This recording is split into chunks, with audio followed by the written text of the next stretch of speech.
Bonjour à tous, avec l'aide de Dieu, nous allons étudier le Rambam, la loi de Psula Mukdashin, ce qui est disqualifié pour amener en sacrifice, le 13e chapitre. Jusqu'à présent, dans les 12 premiers chapitres de Psula Mukdashin, le Rambam nous a dit différents sacrifices, que ce soit animaux, oiseaux, oblations, qui sont disqualifiés, essentiellement parce qu'il y a un problème dans l'action. Le sacrifice n'a pas été fait comme il fallait. En revanche, à partir du chapitre 13 jusqu'à 17, le Rambam va nous parler des sacrifices qui sont disqualifiés parce que l'intention n'a pas été comme il fallait. D'ailleurs, même après, en chapitre 18 et 19, le Rambam nous parlera encore donc des conséquences qu'il y a de ces sacrifices donc, qui n'ont pas eu une intention comme il fallait. On va essayer donc de se rappeler de ces notions qu'on va commencer à étudier dans ce chapitre 13, qui vont continuer jusqu'à la fin de Psula Mukdashin, des sacrifices disqualifiés. Halacha Aleph, Shalosh Marshavoten. Il y a 3 pensées chez Postot et à Korban qui disqualifient le sacrifice. Donc il y a 3 intentions qui invalident le sacrifice. Ces intentions-là qui invalident, comme on verra dans le chapitre 14, il s'agit de celui qui officie, c'est-à-dire le Kohen qui est en train d'officier.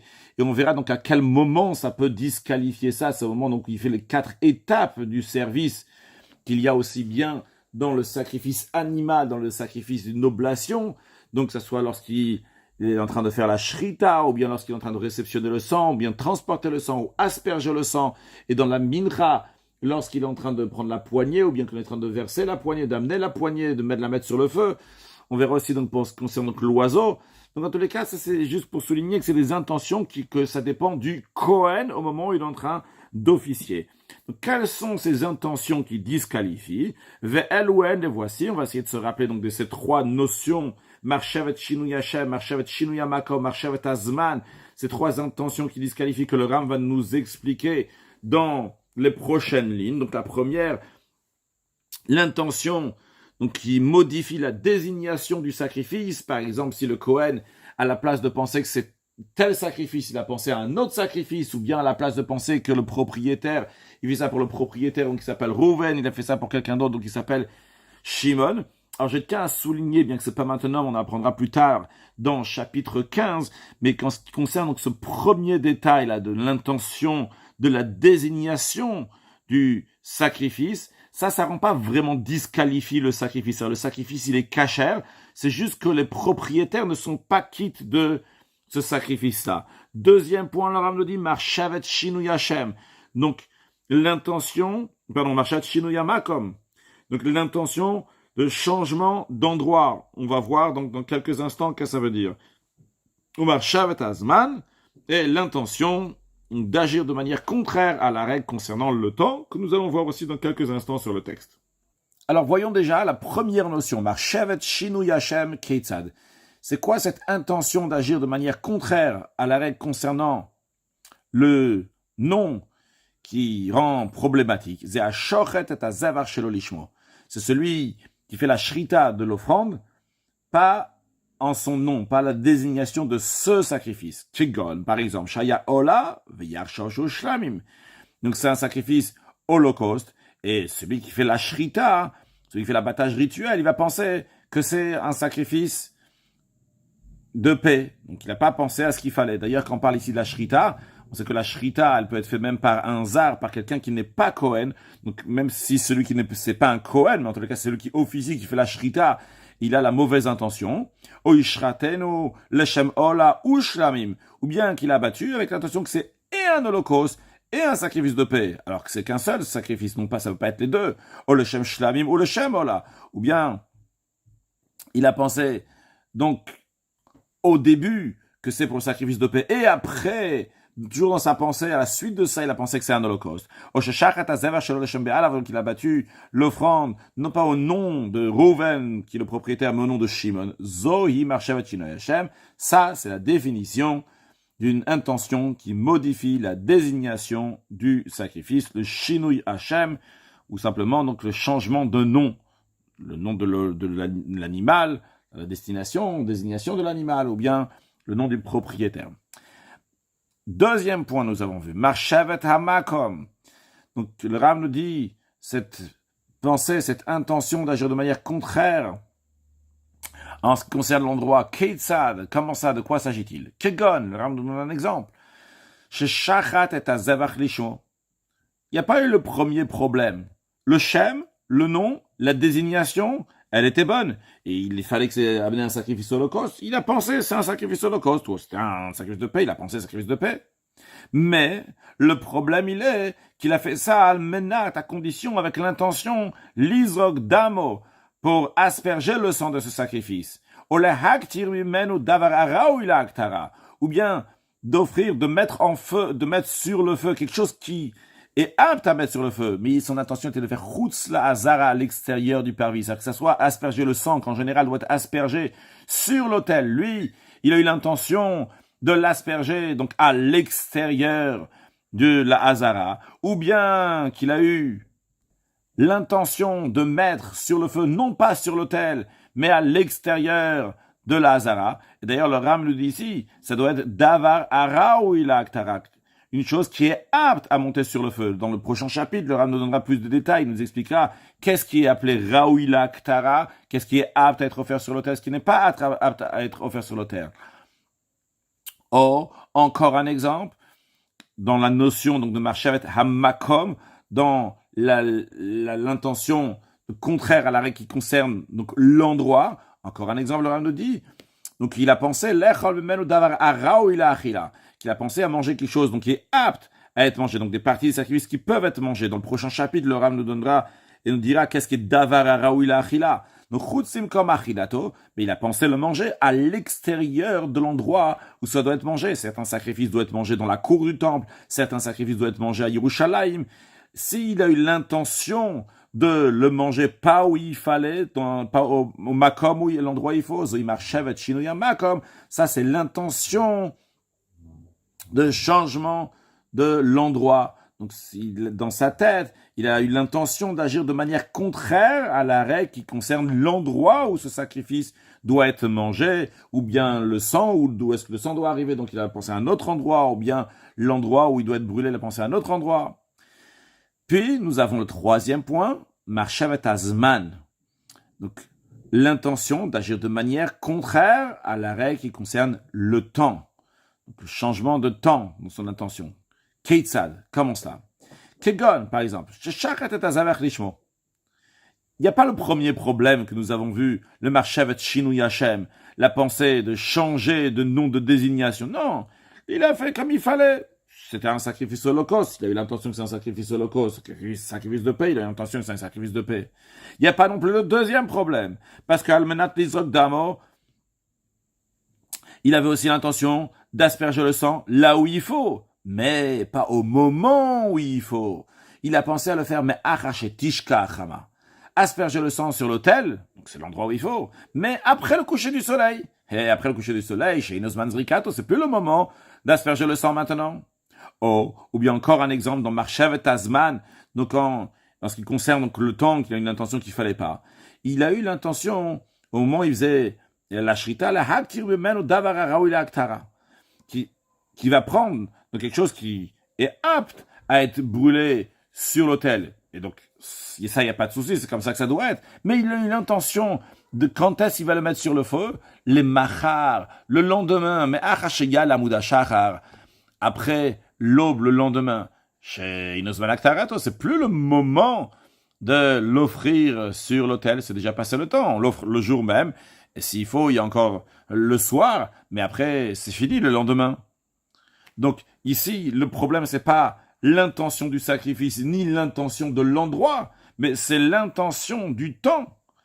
Ou bien, encore un exemple, dans Marshavet Azman, donc il a une intention qui va agir de manière contraire à ce qu'il faut en ce qui concerne le temps. Il a pensé il a pensé à manger quelque chose qui est apte à manger, mais le après le temps qui est apte de le manger. Les sacrifices, donc, et certains sacrifices doivent être mangés le jour même et la nuit qui suit. Certains sacrifices doivent être mangés aujourd'hui, ce soir et demain, mais non pas plus tard. Donc, en tout cas, lui, il a pensé de le manger après le moment qui correspond à ce sacrifice-là. Zoï Marshavet Azman, tous ces exemples que nous avons donnés, c'est l'intention d'agir de manière contraire à la règle qui concerne le temps. Le Ram nous rajoute une notion maintenant. Il nous dit, ces offrandes-là, s'il a eu cette pensée-là, même si concrètement, il n'a pas agi comme sa pensée, comme son intention, il a tout fait en temps. Quand même, quand on parle de ces offrandes-là, on parle des dernières, on parle de Marshavet Azman, de ce qui a été fait, donc de la règle contraire au temps. Donc, ce point-là, leur a une notion, donc ce sont des offrandes qui ont été, ils ont été abattus à l'extérieur, donc non pas dans leur temps, mais au-delà de leur temps. Ça, même s'ils ont concrètement, ils ont été faits comme il faut, mais on considère qu'ils n'ont pas été faits au temps où il fallait, et ils ont été faits au-delà de leur temps. Vemanikaim pigoul, la notion que le Ram nous dit ici, s'appelle un pigoul bechol makom. Pigoul amour Torah, c'est l'expression de pigoul que la Torah elle dit. Il y a différentes explications sur le mot pigoul, qui veut dire quelque chose qui est répugnant, quelque chose qui est éloigné, et dans la suite on appellera ça le pigoul. Le pigoul, donc on en aura jusqu'à chapitre 18, peut-être 19. Donc rappelons-nous de cette notion de pigoul, ou bien une viande que nitpagel, qui est donc le pigoul. Le pigoul, c'est lié avec le zman, avec le temps, que le Kohen, donc il y a une intention qui était contraire à la règle concernant le temps. Ça, c'est pigoul. Contrairement à ce que nous avons vu avant, qui n'est pas un pigoul, qui est pasoul, qui est disqualifié. Il y a des conséquences halachiques, ça qu'on verra donc plus tard, il me semble dans chapitre 18, si je me trompe pas. Mais en tous les cas, c'est qu'un sacrifice, donc qui a été pigoul, si la personne va le manger intentionnellement, il savait que c'était du pigoul, et quand même, il le mange, eh bien, il sera coupable de karet, de retranchement. En revanche, celui qui mange un sacrifice qui est devenu pasoul, qui était disqualifié, il est coupable de malkout, des 39 coups de bastonnade, mais non pas de retranchement. Halacha bet, mi pia shmua lamdu. Par tradition orale, nos sages ont appris. Chez Eshnem Torah. Lorsque la Torah dit à propos du sacrifice de paix, le sacrifice de paix a le droit d'être mangé le jour même où on le sacrifie, la nuit qui suit, et le lendemain. Donc nous avons 2 jours à l'offrir. Pour le manger, pardon. Et la Torah dit, si on va le manger le 3e jour, il ne sera pas agréé. A priori, le sens simple qu'on apprend ce verset-là, de quoi on parle? On parle que la personne littéralement a mangé de ce sacrifice de paix le 3e jour. Eh bien, par tradition orale, on a appris, non, c'est pas ça l'explication de ce verset.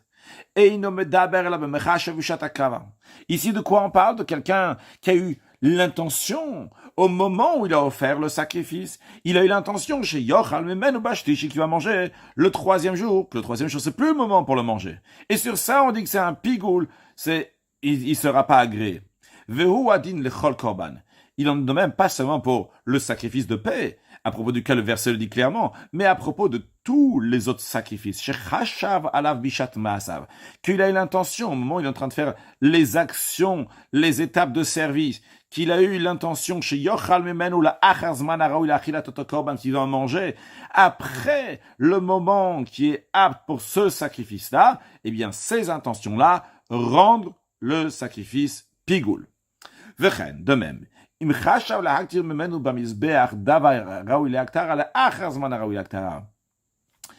en de même aussi pas seulement s'il a pensé à manger quelque chose, parce que ce qui est écrit clairement dans le verset, s'il va manger, ok, on a dit que c'est pas s'il va manger, mais s'il a eu l'intention de le manger après le temps. Mais le Ram nous dit, ça s'applique aussi, c'est une intention d'offrir sur l'autel, quelque chose qui est apte à offrir sur l'autel, le après le moment qui doit être offert. Parce qu'en effet, comme ça, nos sages ont appris de tradition orale, que ça soit une consommation mangée par un être humain, que ce soit consommation mangée par l'autel, c'est le même principe.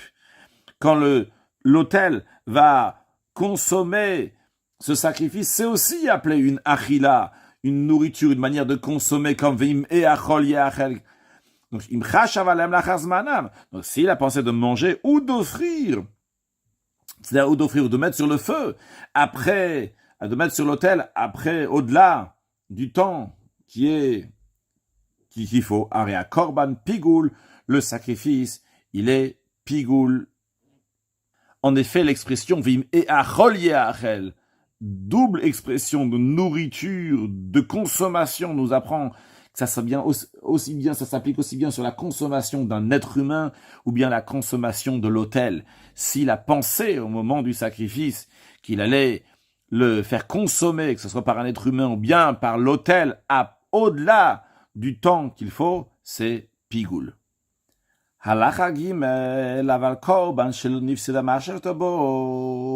Mais un sacrifice qui n'a pas été sujet à une intention qui ne correspondait pas. Le sang a été aspergé, a été mis sur l'autel, comme il se le doit. Et il en reste, après, au-delà du moment qu'on peut le consommer. Par exemple, un sacrifice qui peut être consommé aujourd'hui et ce soir, il en reste le lendemain. Ou bien un sacrifice qui peut être mangé aujourd'hui, ce soir et demain, il en reste pour après-demain. Mais toutes les intentions étaient bonnes. Alors, cette nourriture qui reste du sacrifice après, au-delà donc du délai de la consommation, otoanishanika notar, ça s'appelle du notar, du reste. Asur le orlo, c'est interdit d'en manger. Mais vers korban, en ce qui concerne le sacrifice, kvarnir ça, il a été déjà agréé, et il a expié. Tout est bon. Le sacrifice est cachère, le propriétaire qui devait l'amener, donc on fait ce qu'il devait faire, tout va bien. En effet, Areomer Badam, il dit à propos du sang des sacrifices, la Torah dit, je vous l'ai donné sur l'autel pour vous expier. Qu'est-ce qu'on apprend de là? Du moment où le sang est arrivé sur l'autel et il a été aspergé comme il se doit, s'il n'y a pas eu de mauvaise intention, très bien, Nitkap ou Abealim, les propriétaires ont été expiés, Nirtza Korban, et le sacrifice a été expié. Du moment où le sang est arrivé jusqu'à, tout le processus a été fait bien comme il faut, sans aucune mauvaise intention, jusqu'à que le sang a été mis sur l'autel, eh bien, le sacrifice est bon et valide. Les fichar, c'est la raison pour laquelle le Ram revient sur ce qu'on a dit dans Alachabet maintenant, ce qui concerne le pigoul. Le pigoul, dont on apprend du sacrifice de shlam, du sacrifice de paix. Le Ram nous donne une règle ici, une règle qu'on ne développera plus dans Perek Yutret. Mais le Ram nous dit, on va dire un peu ici maintenant, juste la règle, pour l'expliquer, le olam en mid pagel et la davashish le batirin. Qu'est-ce qui peut devenir pigoul? Uniquement quelque chose qui peut devenir, qui a quelque chose qui le rend matière, qui le permet. Ben le Adam, que ce soit quelque chose qui le permet, que par cela l'être humain peut le consommer. Ben la misbéar, que ce soit qu'il a besoin de quelque chose qui le permette pour que le misbéar, que l'autel va pouvoir le prendre. Prenons l'exemple de certaines viandes qui sont consommées. Quand est-ce qu'ils peuvent être consommées? C'est-à-dire les viandes de sacrifice. Quand est-ce qu'ils peuvent être consommées? Une fois qu'on a aspergé le sang sur l'autel. À ce moment-là, on peut passer à l'étape de consommation, que ce soit la consommation donc de l'être humain, quand il s'agit des shlamim ou des sacrifices, donc le Kohen ou le propriétaire va manger de cette viande-là, ou bien même lorsqu'il s'agit donc l'autel, on va brûler sur l'autel ces viandes-là, c'est une fois qu'on a fait l'aspersion du sang, après on va faire brûler sur l'autel ces viandes, c'est-à-dire que l'autel, entre guillemets, ne peut pas profiter, ne peut pas consommer de ces viandes tant qu'on n'a pas aspergé le sang. Donc l'aspersion du sang, ça, c'est le matir, ce qui rend permis que l'autel va en prendre. De même, en ce qui concerne les menachot, les oblations donc, qui sont mangées par les Kohanim.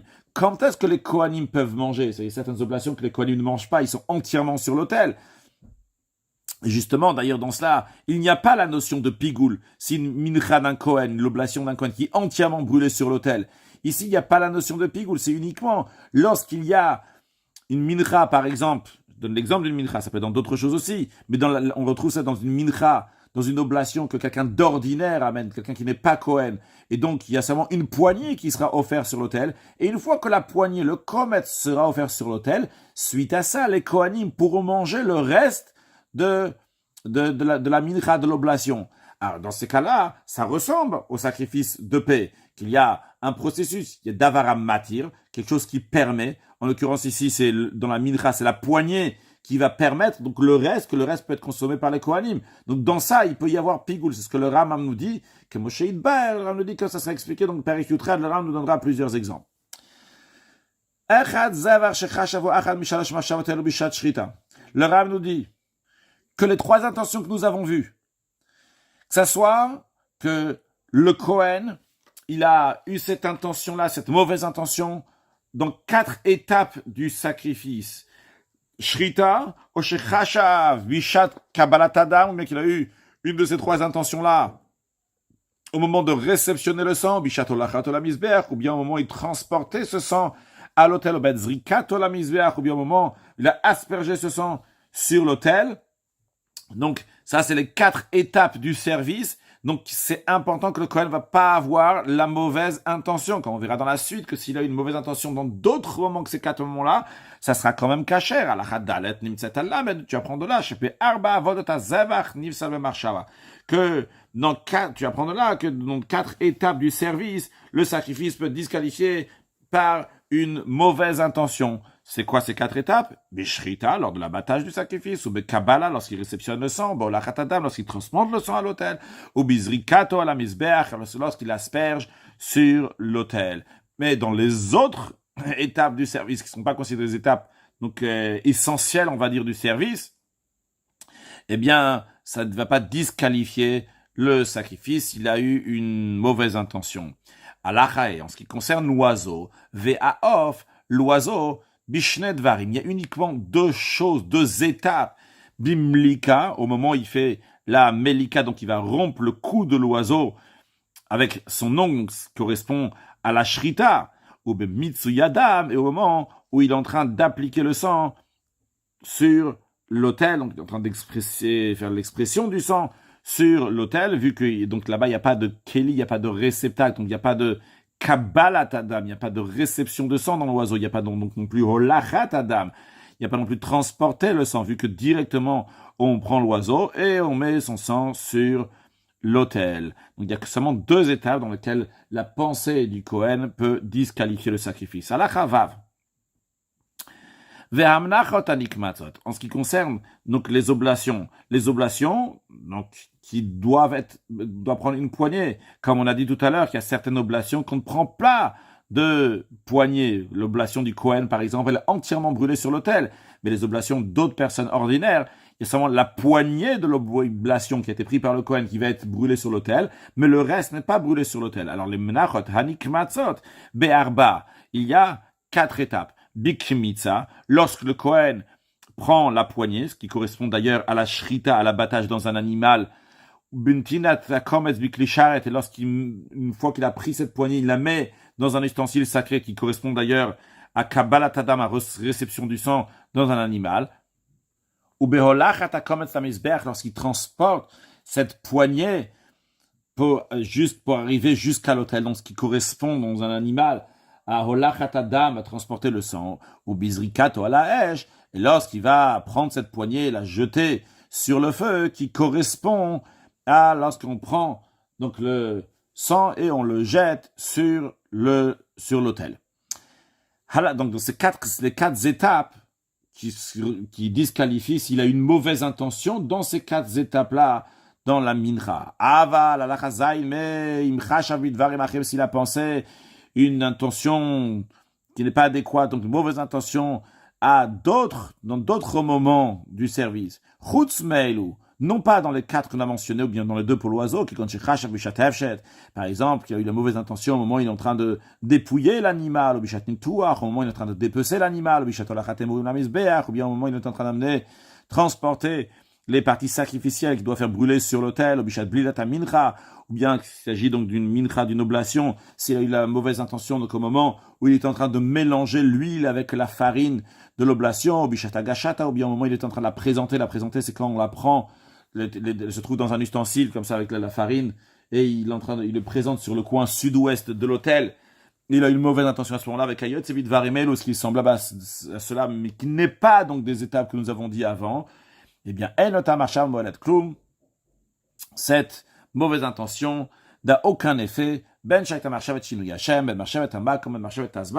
que c'était donc une pensée problématique donc par rapport à la désignation, c'était une pensée problématique par rapport à l'endroit qu'il a pensé donc de le manger dans un endroit où il fallait pas, ou bien de le mettre en feu dans un endroit où il fallait pas, ou bien c'est au moment où il fallait marcher avec Tazman, donc au moment où il fallait pas. Tout ça, donc ça n'a aucun effet sur le sacrifice, et le sacrifice est cachère, vu que ça n'a pas été dans les étapes que nous avons mentionnées dans les halachot précédentes. Halachachet.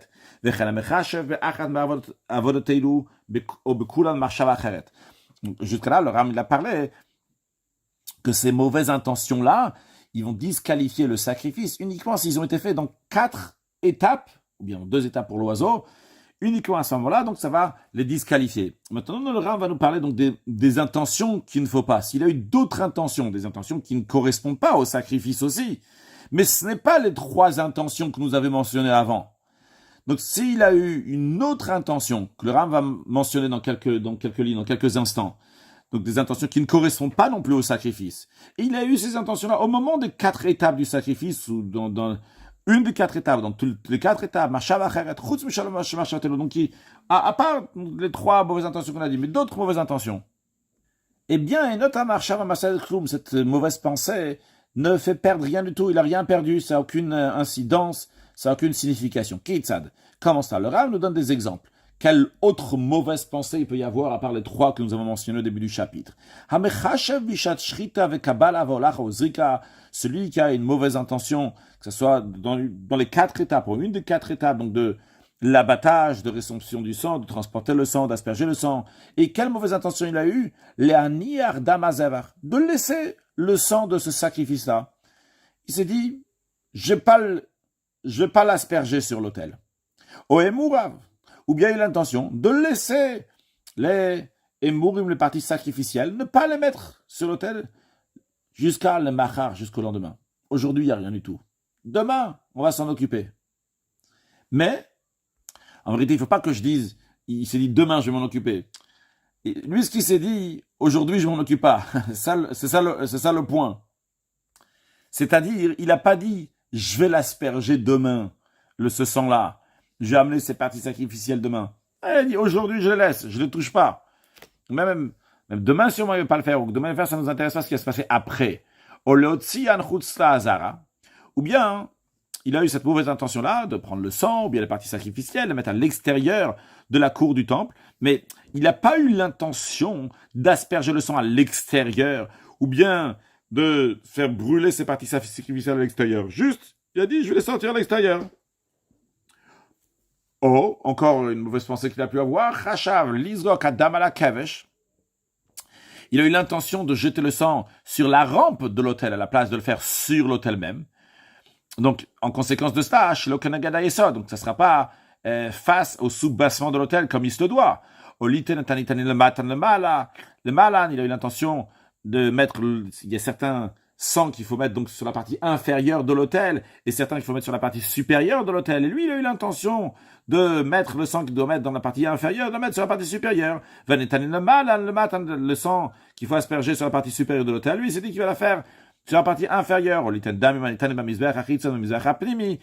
il y a certains sangs qui doivent être mis sur l'autel extérieur et certains des fois qui doivent être aspergés sur le sacrifice, sur l'autel intérieur. Et lui, il a eu l'intention donc de prendre ces sangs qui doivent être mis, appliqués sur le misbéar, sur l'autel extérieur. Il va la mettre dans l'autel intérieur. Ou à l'inverse, ou bien des sangs qui ils doivent être mis, appliqués sur l'autel intérieur. Bachitson, il a l'intention de faire sur l'autel extérieur. Ou bien il a pensé de faire rentrer le sang du sacrifice expiatoire à l'intérieur. Quand on dit à l'intérieur ici, ça veut dire dans le heichal, dans la partie intérieure, donc du temple, ce qui ne doit pas être fait. Ou bien qu'il y a eu l'intention que la viande de ce sacrifice-là vont manger des gens qui sont impurs, ou d'autres personnes qui sont disqualifiées à manger ces sacrifices, ou bien qu'il a pensé au sheyakivut, il a pensé donc ceux qui vont faire donc qui vont officier donc dans la suite après ce qu'il est en train de faire maintenant, c'est des gens qui sont disqualifiés pour faire le sacrifice, qui vont l'offrir ou bien il a eu l'intention de mélanger le sang de cette offrande-là avec du sang des sacrifices qui sont disqualifiés, ou bien qu'il a eu l'intention de briser les os du sacrifice pascal alors que c'est interdit, ou bien d'en manger quand il est cru, alors qu'il faut d'abord le griller avant de manger le sacrifice pascal, ou ou bien qui a eu l'intention de brûler les sacrifices expiateurs qui doivent en effet être brûlés, mais où est-ce qu'il doit être brûlé? Il doit être brûlé à l'extérieur de la ville, dans l'endroit qu'on appelle le Bet Hadashen. Et lui, il a eu l'intention, en effet, de les brûler à l'extérieur de la ville, mais chutz lizmanan, à plus tard, au-delà de leur temps qu'il faut les brûler, chutz limkoman, ou bien à l'extérieur de leur endroit. C'est-à-dire qu'il a pensé donc les brûler, non pas à l'endroit où il faut, becholel ou amar shavot, bien que ça, c'est pas des pensées et qui correspondent, c'est de mauvaises pensées par rapport au sacrifice de Kayet, c'est ce qui s'est mis là, quand même, à Zevar Kacher, le sacrifice, il est valable. Donc, en autre mot, ce que le Rambam nous dit, c'est que uniquement ces trois pensées-là, ces trois mauvaises intentions, uniquement dans ces quatre étapes du service, c'est ça qui disqualifie le sacrifice. Non pas d'autres pensées dans ces quatre étapes de service, ni les trois pensées, les trois mauvaises intentions dans d'autres étapes à part les quatre étapes du service. Dans ces cas-là, ça ne disqualifie pas. Vechen, de même, la même notion que nous avons dit en ce qui concerne les sacrifices animaux, de même aussi, im chashav bishat kimitzat mincha. S'il a pensé au moment où il prenait la poignée de l'oblation, bishat netinato, likli, au moment où il est en train de la mettre dans l'ustensile sacré, cette poignée, après, elle est mise dans un ustensile sacré. On a dit ça correspond à réceptionner le sang dans l'animal.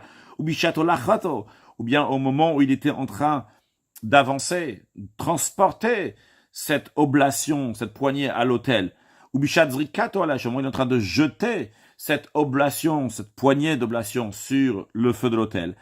La niyar kumtsa, oh, le venata, il a pensé, donc de laisser le commettre cette poignée-là, à la place de la mettre aujourd'hui sur l'autel, il a pensé, il a eu cette intention de la laisser, de ne pas la toucher aujourd'hui.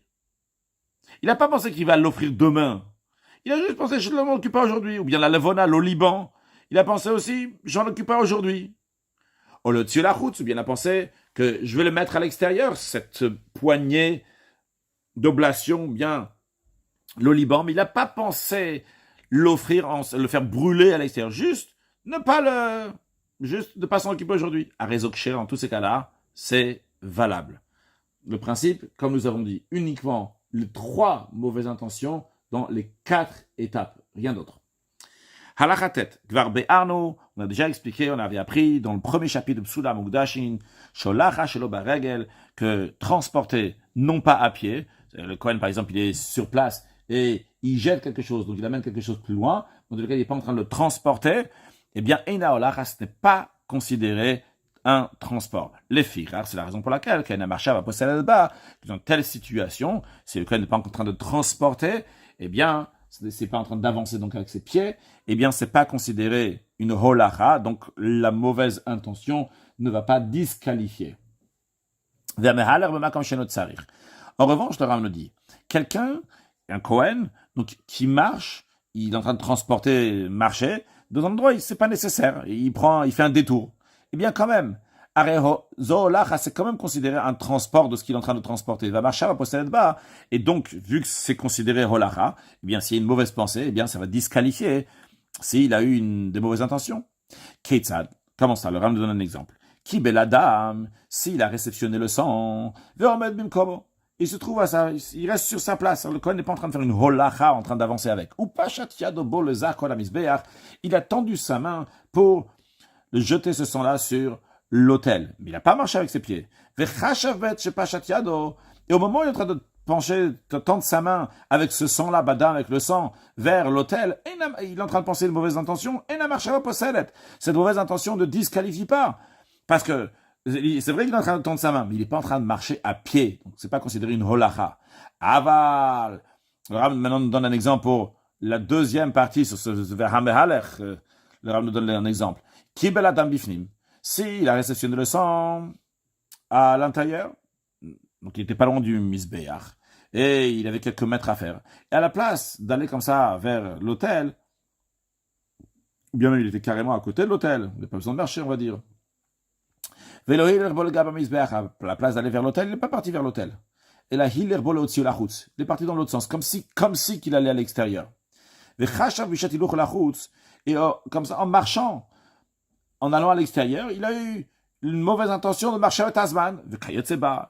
Par exemple, donc, une pensée donc, de le manger, de consommer, de mettre sur l'autel. Donc, après, au-delà du délai, à réseau Poselet, eh bien, ça disqualifie, bien qu'il n'avait pas besoin de marcher là-bas. Mais finalement, c'est quand même une holacha. Et vu que c'est une holacha, c'est la raison pour laquelle, que s'il a eu une mauvaise pensée, eh bien, ça le disqualifie. Conclure avec un mot extraordinaire du rabbi qui demande, a priori, comment ça se fait? Il y a quelque chose a priori qui ne va pas. On nous dit ici que si la personne a une mauvaise intention, et celui qui est en train d'officier, eh bien cette mauvaise intention disqualifie le sacrifice. En revanche, on va prendre de manière plus précise, le rabbi parle de Marshavet Azman, si l'intention de le manger après le temps. Après le temps, c'est un pigoul. Pigoul, waouh, c'est très grave. On va prendre celui qui mange pigoul intentionnellement, il est chayav karet, coupable de retranchement. En revanche, celui qui a laissé de son sacrifice, le temps, le délai, il passait, il n'a pas mangé, c'est du notar. Mais il y a une grande différence. Quand c'est du pigoul, eh bien, le sacrifice n'a pas été agréé. La personne n'a pas amené son sacrifice. Et c'était seulement une intention pourtant. En revanche, lorsque la personne carrément, elle a laissé concrètement, elle n'en a pas mangé, elle a laissé, eh bien on dit, ah, c'est bon, le sacrifice, il a été agréé. Ah, c'est vrai, on a vu la raison, parce qu'il y a l'aspersion du sang qui a été faite, etc. Mais quand même, comment c'est possible que juste la pensée, elle va être plus forte que l'action? Le rabbi explique qu'il y a une grande différence entre la pensée et l'action. La pensée, c'est quelque chose de général. Dans la pensée, il y a tous les détails qui se trouvent là-bas. C'est la raison pour laquelle la pensée elle est très importante pour tout. En revanche, en ce qui concerne l'action, chaque détail, c'est un détail en soi-même. Cette action, une autre action, etc., etc. Et c'est la raison pour laquelle que la pensée elle est plus importante en effet que l'action. Qu'est-ce que ça veut dire dans le service de Dieu concrètement cela? Eh bien, chacun de nous, en effet, doit être un korban, un sacrifice pour Hachem. Mais il y a certaines choses qui sont générales, qui sont importantes pour tout le service de Dieu, et certaines qui sont des détails. La émouna, la foi en Dieu, c'est quelque chose de général, qui est important pour tout le service de Dieu. Là-bas, tu ne peux pas dire qu'il va manquer le moins de détails, tout doit être exactement comme il faut. La foi doit rentrer dans tous les détails de l'être humain, s'il manque le moins de détails. Chaz Shalom, c'est grave pour tout le lien de le service de Dieu. Après, en ce qui concerne donc les détails des mitzvot, chaque mitzvah, c'est une mitzvah en elle-même. S'il manque quelque chose, c'est la mitzvah qui manque. Par exemple, dans la mitzvah de Tzitzit, il y a un hidour, que tous les fils vont être en 8. Si quelqu'un n'a pas fait ça, il manque en ce qui concerne cette mitzvah-là. Mais c'est pas en ce qui concerne les tefillin et d'autres mitzvot. Et c'est ça qu'on vient nous enseigner. Lorsque le travail général, il est comme il faut, il y a la Kabbalah Tomachot Shamaim, recevoir le joug de Dieu, il y a la Emouna comme il faut. À ce moment-là, le sacrifice, il a agréé. En effet, t'es bon. Toi, juif, tu es un sacrifice à Dieu, tu es un korban pour Hachem, tu es karov d'Akadosh Baruch Hu. Et dans ces cas-là, il n'y a pas de pigoule, il n'y a pas de problème. Même s'il va y avoir après un problème, un autre reste, c'est sur un détail. Et le rabbi conclut de même en ce qui concerne l'attachement au chef de la génération, qu'en effet, Hanassi ou Akol, le chef, le rabbi de la génération, c'est toute la génération. Lorsqu'un juif décide, il prend sur lui de s'attacher avec le chef de la génération, de manière qu'il se donne totalement à ce moment-là, il est korban Hachem, il est un sacrifice pour Hachem, et donc, sans regarder ce qu'il va y avoir après, il sait, il est sûr et certain qu'il n'y a pas de pigoul chaz shalom, il est nirtza korban, le sacrifice il est agréé, il est proche d'Akadosh Baruch Hu, que Dieu fasse que très prochainement nous méritons la venue de Mashiach. Now, excellente journée.